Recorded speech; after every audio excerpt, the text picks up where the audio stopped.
What's up guys, and welcome to another Bojin Jin vlog. In this entry I wanted to explore a new concept for me in terms of what I usually talk about, and I kind of want to go a bit more new agey in this entry, right? But that isn't without connection with what I've been talking about recently, right? Which is generally trusting in your experience, right? As you know, if you've watched any of my recent entries, which I invite you to watch, I talk about my own explorations in terms of how to implement all of the spiritual, kind of insights that I've accumulated over the years. And if you are yourself a spiritual person or someone who is going on some kind of journey, whether that be personal development, spiritual, or anything really, if you're going on some sort of internal journey, then, I invite you to check that out. Yeah, I share my insights with you. But in this entry, I wanted to talk about the topic of indigo and crystal children, right? And just as a kind of a disclaimer to start off, I wouldn't consider myself to be like well versed in this area. It's a concept that I've kind of run into a few times in my exploration. Reading up about different ideas and concepts, and and symbolism that is part of the spiritual community. The Akashic records, if you will, but but I'm not really an expert, so this is coming from the perspective of someone who is, my take on spirituality tends to be kind of more kind of based on common sense and my own observations. But I thought that this topic would be an apt one because it kind of encompasses what I've been talking about recently in terms of, my core teaching is tapping into your sensitivity, which is concerned with bolstering that which is inherent with us, which is our energetic sensitivity, which is our feeling essentially, right? And kind of starting to trust that so that we may live lives that are great, that are more centered around our happiness and our fulfillment. But also, past that, to achieve, the state that many of us intuitively know but may not be able to articulate, which is the state of peace, and some people call that enlightenment, right? Heaven on earth, where essentially, again, I'm not like, these are just concepts, right? I hesitate to sound like the next kind of like person who's just spewing these kinds of concepts out, but practically what this looks like is that you start to kind of lean into your experience, right? Because the default is that we live lives in a very sheltered way. We're in constant defense of life. We're always anticipating pain coming our way, and we build our lives around this kind of like self-defense against the harshness of life.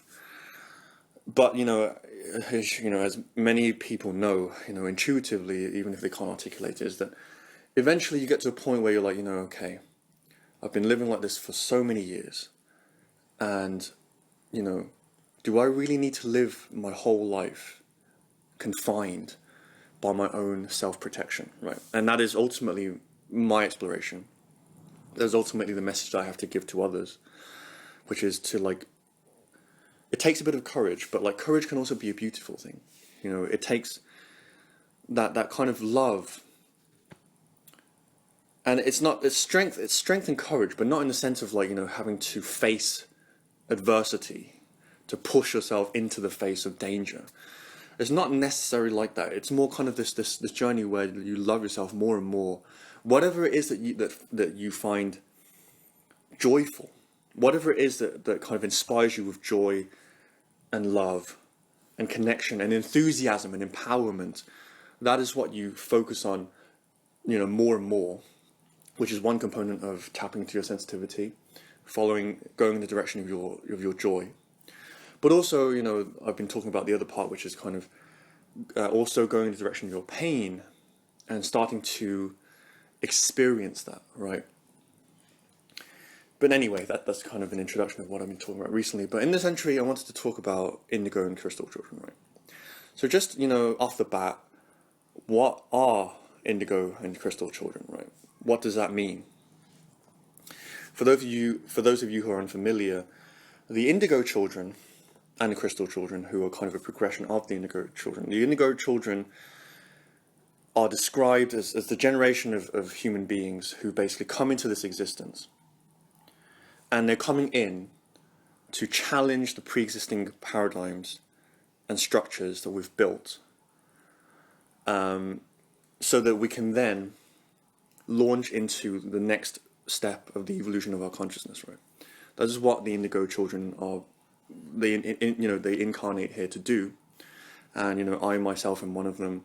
I'm sure many of you who are watching this video are probably, you know, indigo children in your own right. And basically, the defining feature of indigo children is that they are the Crusaders. You know, they are the warriors, if you will, the spirit warriors who will basically challenge, you know, the old paradigm. Ultimately tear it down, but in a way that, you know, basically they take it and they drive this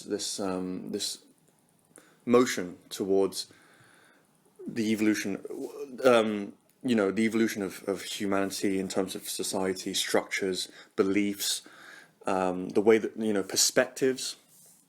They come in with, you know, this expanded perspective, and then they then basically go at like they go at kind of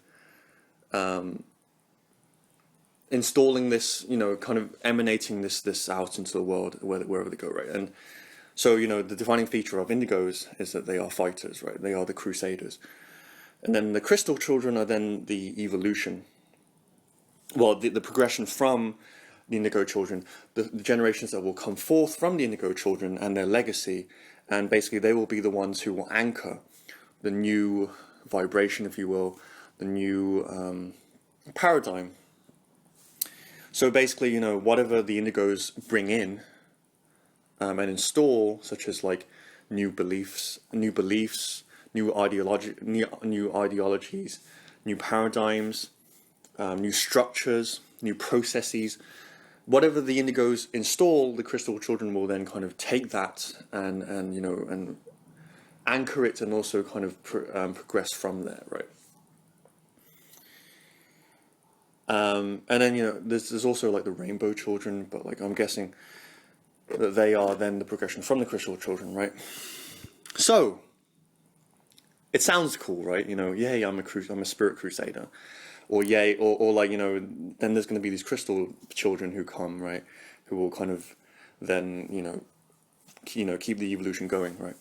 But what does this mean in kind of down to earth terms, right? And why am I talking about this? The reason I'm talking about this, well, first and foremost, I'll do a bit of myth busting, right? Because, you know, I want to take this concept and breaking down, you know, myself being an indigo, right?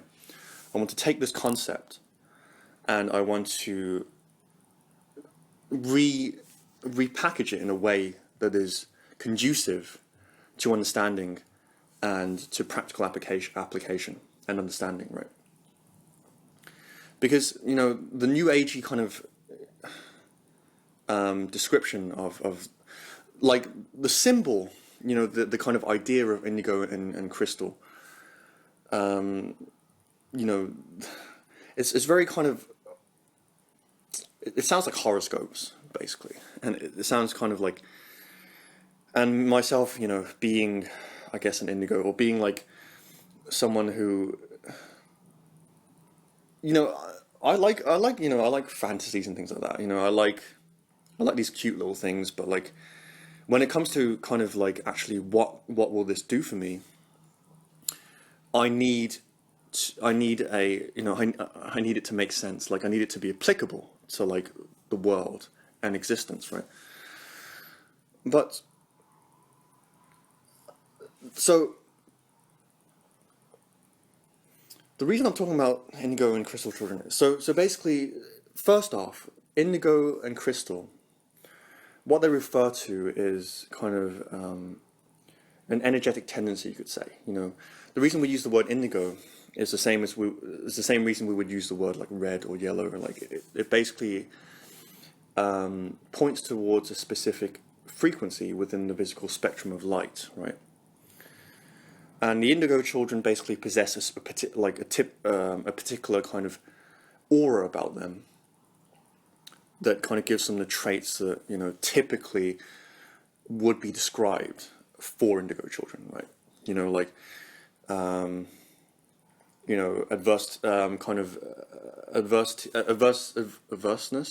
Aversity to authority, creativity, intelligence. All of these traits that are usually listed as kind of indigo traits.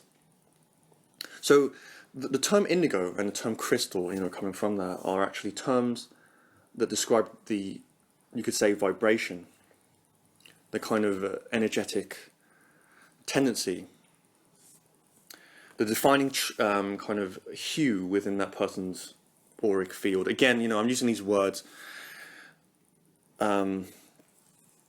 just as a kind of relation point, but also, mostly as a relation point, because these are the kind of words that people use, when talking about this, like in the kind of typical New Agey setting, right?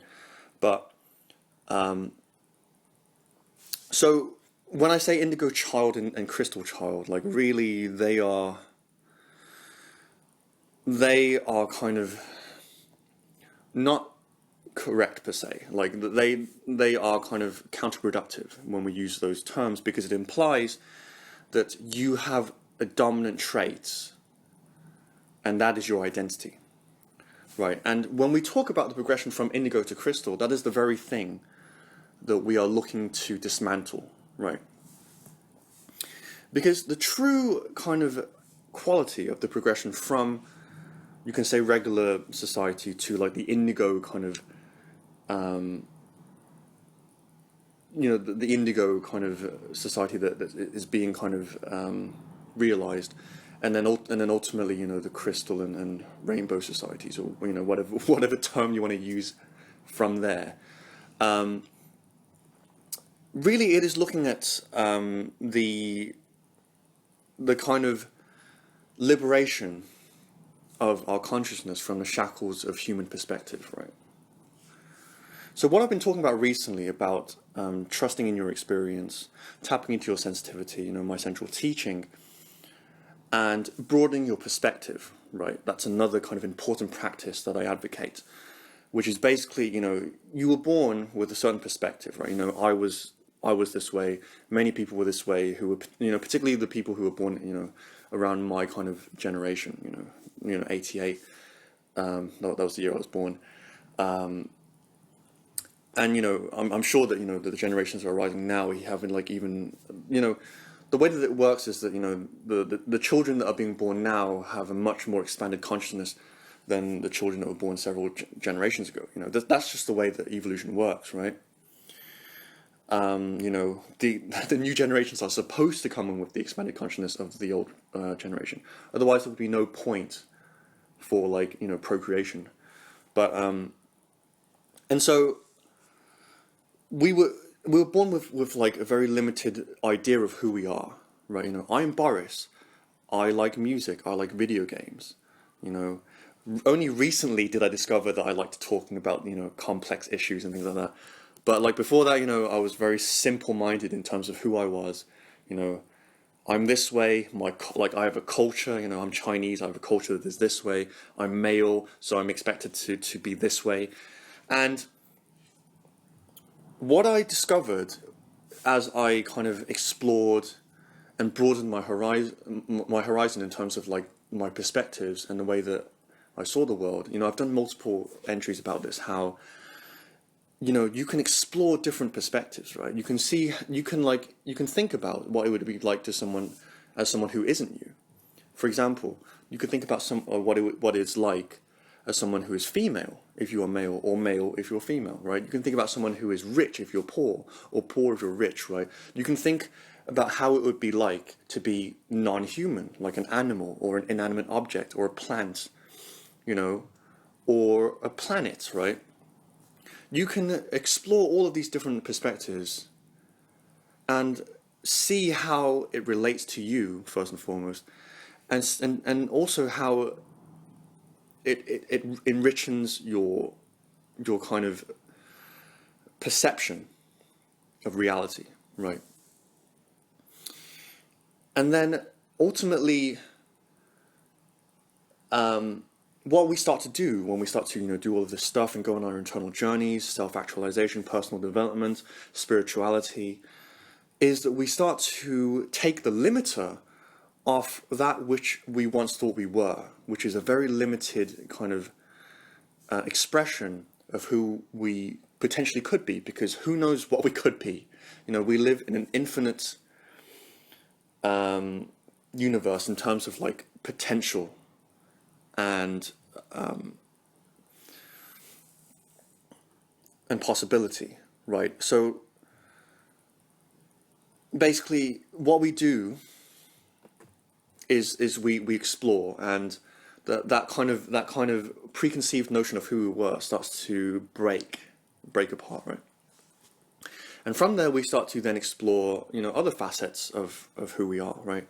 We start to explore our emotionality, which, you know, my central message of tapping to sensitivity is what, you know, I myself am doing, where you start to explore the, you know, the width, you start to explore the kind of the extent of the way that you can feel, right?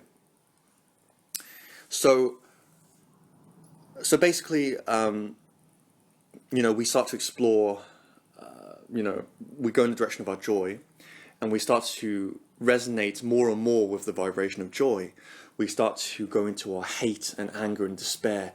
We start to feel more and more hate and anger and despair. And ultimately, you know, our expression starts to expand until, you know, again, you know, that preconceived notion of what we could feel, of what we could think about, of, you know, what we could see starts to expand, right? Far past the boundaries of where, you know, we had placed them originally, right? So another way that I would describe this progression of you know, indigo vibration, you could say, to crystal vibration, to rainbow vibration, again, using that terminology as, you know, a relation point, because, you know, ultimately it is just a symbol that is pointing towards this very thing. So the progression, you can say, is all, like, you can liken it to like when you upgrade your internet connection from dial-up to broadband to you know, fiber optic, to the next thing beyond that, right? Becoming an indigo, you know, like in training with the vibration of indigo, and ultimately to crystal, and then to rainbow, is you taking who you are and allowing more of that to arise, right? So that, like, you know, so kind of in a way, the indigo and crystal children are like the bandwidth, like, you know, the increased bandwidth, the broadband children, or the fiber optic children, you know. That's like, you know, that's an analogy you can use to kind of visualize what this means, right? And so I don't know actually if I mentioned this before, but, you know, ultimately what this means, because the indigo and the crystal and the rainbow frequencies or vibrations are just that, vibrations, right? They aren't anchored to any physical thing. It means that, you know, our identities are not fixed. And again, you know, that is the whole point of our, you know, conscious evolution. It is the realization that we can be anything that we want, right? Or that what we thought we were isn't necessarily what we will become, or like the extent to which we can express and to feel and to think is not necessarily the extent, you know, the limitations that we will feel as we kind of progress further on, and we expand the capacity with which we can feel, with which we can think, with which we can express, right? So, you know, so really, when you can become if you aren't already, an indigo child. You can become, if you aren't already, a crystal child. You could become, if you aren't already, a rainbow child. You know, the way that you do it is that you let yourself surrender, or rather, yeah, you kind of push. And I don't really like that word because it implies that you have to force it, but I like surrender more because it's more kind of aligned with what actually happens, and in my direct experience, you know, for example, I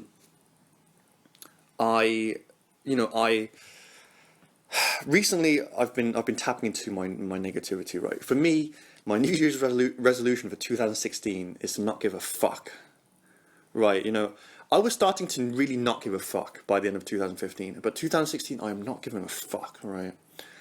It's like I am tapping into my anger, right? And this is controversial, right? I'm talking about my anger, I'm talking about negativity in my vlog entry, sorry. You know, what's going on? You know, why aren't I talking about, like, you know, enlightenment and, like, you know, happiness and joy and following joy? No, I'm tapping into my anger in 2016. I'm letting that become more and more present within me whenever it arises, right? Obviously, I'm not going to be forcing myself to be angry fucking 24/7, but in instances where I'm triggered to be angry, I let myself be fucking angry, right? I completely own it, and whatever resistance comes up, I did an entry about this. I do the judgment back step, right? I invite you to watch the video entitled, what was entitled? Allowing resistance, right? How to allow resistance like a ninja, right? That is what I do. You know, I get angry. I allow that. I feel resistance towards that anger. You know, that kind of gripping feeling in your chest, where, like, you don't want to be angry, but I allow even that. You know, I'm like, okay, well, I'm resisting anger, but, you know, I'm gonna allow that fucking resistance. I'm gonna be angry, and I'm gonna allow the fact that I'm resisting that I'm angry. I'm gonna fucking go all out, right? And if, you know, again, if any of you have watched, there's a video by Teal Swan and Matt Kahn where they talk about this. They talk about committing suicide to the emotion, right? And, you know, to a larger extent, committing suicide to your experience of like whatever it is that is arising from within you, right? So, as an example, I myself have been tapping into my negativity, my anger predominantly, but also, you know, my fear. I am scared. I'm angry right now at this person. I'm scared, but I'm also scared that this person could kick the shit out of me, or could ridicule me, or sick other people onto me, or whatever, you know, really dark stuff. Like, I've been going to some really dark stuff, right? And then just letting myself be overwhelmed by it, because, you know, typically what we do is we try to, you know, particularly in the spiritual field, we're like, okay, I feel angry, I cannot be angry. Like, you know, I'm like, you know, an enlightened person cannot be angry. I'm not going to be angry, or for whatever reason, you know, like, I must be a morally just person, or, you know, I have responsibility, you know, I have a duty to my fellow human beings to not lose the handle. And yeah, you know, again, you know, even that is to be allowed, right? You know, in my exploration, that is what I'm doing. I'm allowing everything, you know, even the side of me that doesn't want to allow, that wants to resist, I allow that, right? So this is deep emotional stuff. It's not fucking logical stuff, right? If you're a logical person, like, it's okay that you don't fucking understand what the fuck I'm talking about right now. But, like, the way that I'm explaining it is genuine. This is how I experience it, right? It's just that it's unfortunate that our verbal language doesn't allow us to express the way that we resolve our emotional, experiential kind of pain, and also, you know, just how we go through the whole emotional thing, the whole kind of energetic thing. It's not a logical process, you know. That is why, you know, it is distinct from logic, right? We have logic and we have emotion, right? But it, like, you know, just going to the very depths of my emotionality, you know, that's what I've been doing for 2016, and that's what I want to do, right? And so this is part of this kind of disillusion as in the dissolving of egoic structure, right? Ultimately, you know, that's the point, that is ultimately what indigo and crystal means, right? Yes, you know, aside from, you know, whatever is the, you know, the kind of typical description of these, you know, indigo and crystal, you know, you have the typical list of their traits, right? But it's not so much about the traits. What it is the evolution through those phases, indigo, crystal, rainbow, is a dissolution of egoic structure, right? And what this means is we break free from our identities, right? And we see ourselves more and more as the infinity that houses us, the universe, right? As vessels within the universe, right? We are linked to infinite creativity, right? And what this means is that I could be a Chinese guy with a fedora or a top hat, whatever the fuck you want to call it, talking to a camera, and I have a certain way, I'm male, you know, I have a certain identity, I have a certain kind of vibe, but I also have many vibes that I may not be showing right now, that I am aware within myself, you know. I could see myself as a feminine person. I could see myself with a womanly disposition. I could see myself as a child. I could see myself as a violent person, you know, and that's what I've been discovering as I've been kind of tapping into my anger recently, you know. Is that the funny thing is that I've seen myself my whole life as someone who is very timid and nice, right? But the weird thing, the really weird thing is that ever since I started to tap into my anger more, and to release the fucking expectation that I have to be a nice, you know, mild-mannered person, is that I started to remember you know, all of the times that I was angry, right? And all of that was switched off when I was like attached to the identity of being a nice person, right? But as soon as I was like, fuck it, like, I'm a nice person, take that, throw it on the floor, stomp on it, piss on it, shit on it, you know, slit myself, let the blood drip onto it, you know? Fuck that shit. I'm not a nice person. I'm a fucking cunt, right? As soon as I did that, basically, I remembered all of the times that that I've been angry. Like, all of that switched back on, right? It's really weird, right? It's like you can't explain why that happens, right, to someone, or rather you can't relay that to someone who hasn't had that experience. But you know, if you're someone on this kind of a similar step as me, and I'm quite advanced, but you know, if you are on a kind of similar thing where, you know, you're starting to kind of really let yourself, you know, integrate everything that arises within you, then you will start to notice this as well. And you start to have perspective on all facets of yourself, you know, and the list, the kind of number of facets that you find within yourself start to grow and grow in number, and to the point where you're like, I am not me. You're like, I am not me. Like, I am not Boris necessarily. I am Boris, but I'm not necessarily, right? I am so much more. I can be crazy. I can be sexual. I can be fucking pissed off and angry and violent. I can be and I can be any of these things, right? And that is the emotional component of letting go of egoic constraints, basically, egoic structure. Right, and really, you know, you will know when you are shifting more into, you can say, a higher frequency. When you're shifting into the vibration of crystal, when you're shifting into the vibration of rainbow, it is the dissolution of your ego. You no longer necessarily identify yourself, right? Because yourself, what constitutes yourself, is now so vast, so varied, so different. Like at every single minute of the day, you could be someone different. That is the dissolution of egoic structure. That is when we start to step into the typical description of crystal children, of rainbow children who have no personal boundaries, who see themselves as everything and everyone else, right? It's not necessarily that like they're one with everyone else and we're part of some kind of like psychic circle jerk of like, you know, and we're like all like energetically conjoined or something.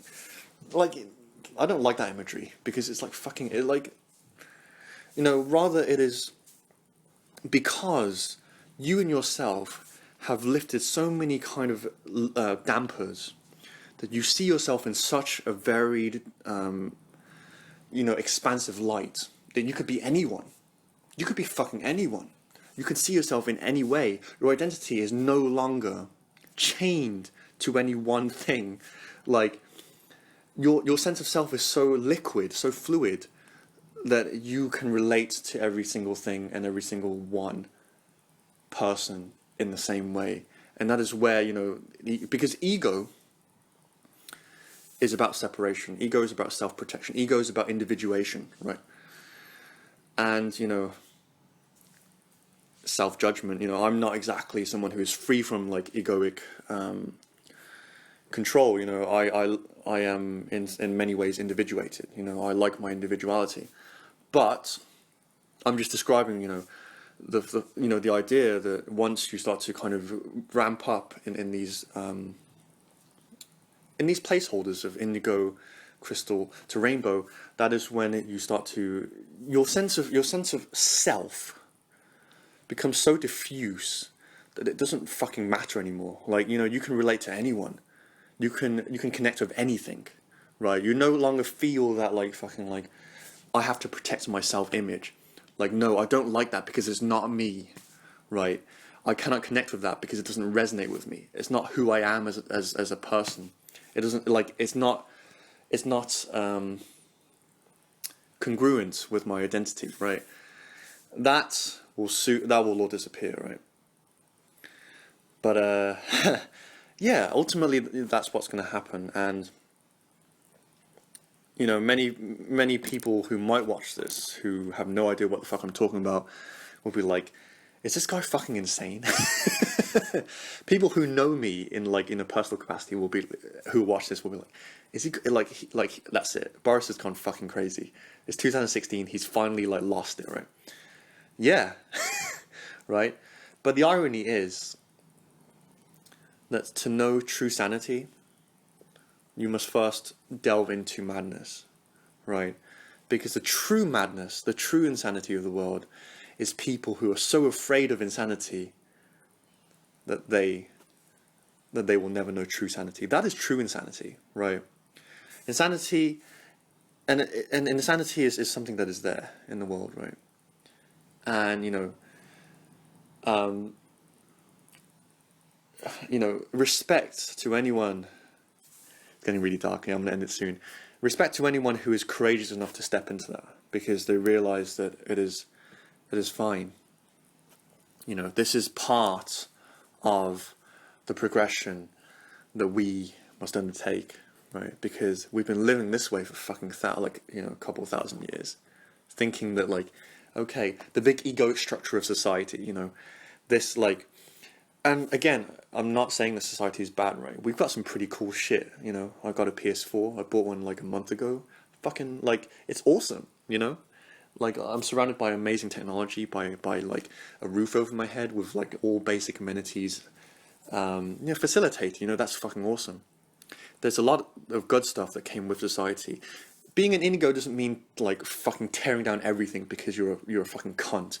It means taking our happiness and daring to envisage a world where we are happy, and to fight against those who are so subconsciously, attached to their pain, and the resistance, and like hating that, so attached to the resistance, resisting their resistance, like so resistant, like they entrain so deeply with the energy, the chaos, the jitteriness of resistance that they can't let go and like, for 1 second and be like, okay, this is the world I want. Like, maybe I can focus on love, I will be hurt, but even being hurt means it gives me an opportunity to be with myself even more, discover more facets of myself that like I could ever have imagined, right? So cool. I can keep going on and on like about this shit. You know, I could keep talking about all of this stuff because this has been the most magical exploration I've had. It's been the most painful. It's been the most scary. There are times when I'm actually thinking like I have actually fucking lost it. Like I think this is onset of insanity, of madness, of craziness. Like I think I am like becoming demented. There are times when I think that, but like, you know what? At the same time, it has been so sublime. That's the only way I can explain it, you know. But anyway, that was my entry. It's probably been like one of my craziest ones where I've revealed quite a lot about myself and stuff like that. Energetically, it's definitely the video where I've been the most energetically sensitive, the most energetically open and expansive. This is what it's like to be a crystal or rainbow, or whatever the fuck you want to call it. Those are just words, right? So cool. Hope that kind of gave you something to think about or to feel or something. I wish you all the best for your personal journey. 2016 is going to be awesome. It's going to make or break us, but that's why it's beautiful, right? So cool. I will see you guys in the next entry. Thanks for listening on my rant. Hope you're having a good day. Peace out.